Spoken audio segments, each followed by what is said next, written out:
మన దోపిడీదారుల్లో ఎవరు ఎక్కువ దోపిడీ చేస్తే వాడికి దోపిడీ సామ్రాట్ బిరుదిచ్చి ఆ దోపిడీ సామ్రాట్ సింహాసనం మీద కూర్చోబెడతాం. నేను బ్యాంకు దోపిడీ చేశాను. నేను బంగారం దోపిడీ చేశాను.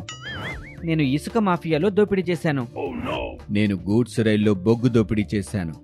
దోపిడీ సామ్రాట్ బిరుదు నాకే ఇవ్వాలి. దోపిడీ సామ్రాట్ బిరుదు నాకే ఇవ్వాలి.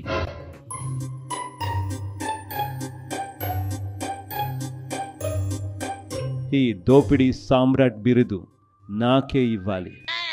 ఎందుకంటే నేను 2 లక్షల ఖర్చయ్యే నా ఇంటి హెలిప్యాడ్ నిర్మాణానికి ప్రభుత్వ ఖజానా నుంచి 8,60,00,000 దోపిడీ చేశా.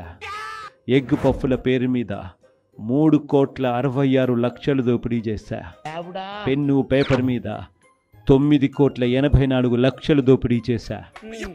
ఎలుకలు పట్టడం కోసం 1,34,00,000 దోపిడీ చేశా. నాకు శాలువ గప్పి సన్మానం చేసి దోపిడీ సామ్రాట్ బిరుదివ్వాలి. ఈ ప్రపంచంలో నీకన్నా పెద్ద దోపిడీదారుడు ఎక్కడుండడు.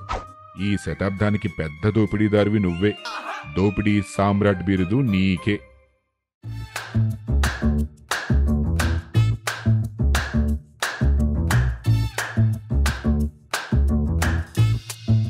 దోపిడీ సామ్రాట్ కి జై. దోపిడీ సామ్రాట్ కి జై.